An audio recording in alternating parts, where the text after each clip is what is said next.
Hi, I'm Stefanie Williams, research analyst at 451 Research and a part of S&P Global Market Intelligence. I am here with Nahom Essaw, controller for NTT Global Data Centers Americas, to simplify data center tax incentives for data center customers. Thanks for joining me, Nahom. Thanks for having me, Stephanie. Today, 451 Research is tracking 25 states with state-level legislated data center incentives. These incentives can really conjure up images of tiny print and a lot of conditions that need to be met before data center providers and their customers can qualify for these tax breaks. Let's try to make it a little more simple for them. What would you say is the most straightforward tax incentive that data center customers could benefit from? So the most straightforward incentive, I would say, is the one that you don't have to apply for, which is a statutory sales and use tax exemption, which is in Oregon. In Oregon, businesses and individuals don't have to pay sales and use tax, and so that is an easy one to default to. However, other states are also trying to compete with this benefit. So, for example, Northern Virginia, which is a primary data center market, there is a sales and use tax exemption, which NTT has achieved. And in order for us to achieve the sales and use tax exemption in Northern Virginia, NTT had to commit to a certain level of capital investments. In our case, it was $150 million, and to create new jobs in that area, or a full-time equivalent. And so for Virginia, it was 50 new employees, which NTT was able to achieve alone without taking credit for any new jobs or investments that were made by tenants. Now, the reason why this is important is this benefit can be passed on to co-location tenants, to customers and clients. They can benefit because network equipment, storage equipment, and the entry into that market, into going to co-location, could be very expensive, hundreds of millions of dollars, depending on the capacity.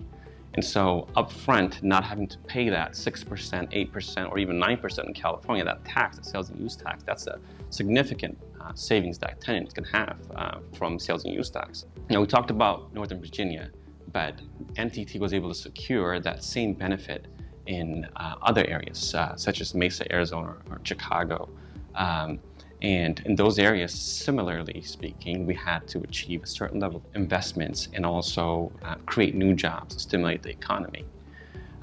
One additional thing to note is, as part of these requirements, in order to achieve the sales and use tax benefit, part of the requirements, for example, in Arizona and Chicago, is being carbon neutral or having some level of green certification, which supports sustainability goals of the business and our tenants. And so, to summarize, what I would say is the easiest one to default to would be sales and use tax, because everyone understands that, and NTT has been able to secure that exemption in many different states. I would add from our research that Arizona is actually one of the most competitive states in terms of sales and use tax exemptions in the United States, and they actually include customers specifically in the language in order to extend that benefit to data center customers immediately. Tax incentives for data centers can actually extend beyond sales and use tax exemptions.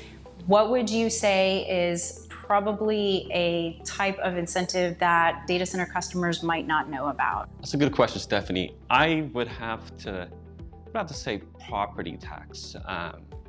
When you think of property tax, you think of the real estate tax that you pay on your home. But businesses also have to pay what's called a tangible business property tax. And it's something that's assessed on an annual basis, similar to real estate tax. And so when you are a tenant and you invest in your infrastructure within the co-location space, one of the things that you have to worry about is having to pay taxes on it on an annual basis.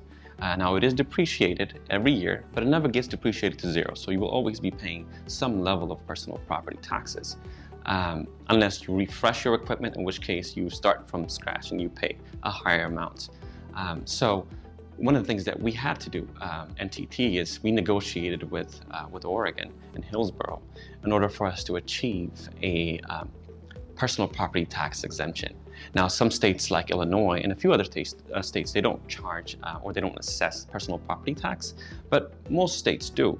So in the case of Oregon, we negotiated to have a 100% property tax exemption, both in real and in personal but business property. And the personal and business property can be passed on to our tenants.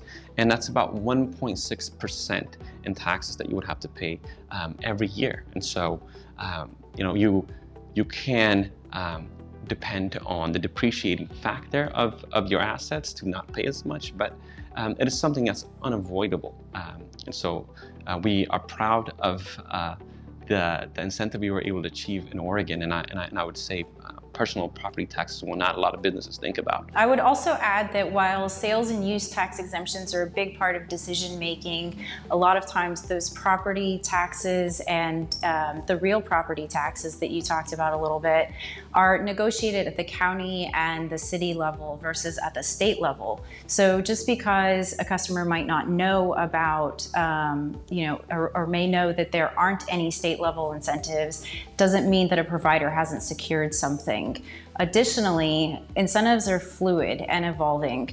Data center providers are constantly working at the state level with the government to introduce new bills and to revise existing bills in order to get better incentives for themselves and for their customers. That's all the time we have for today. Thanks for joining us, Nahom. Thanks for having me, Stephanie. We hope you have enjoyed the content that we had to share today. If you're looking for more information, you can visit our websites, 451 Research or NTT Global Data Centers.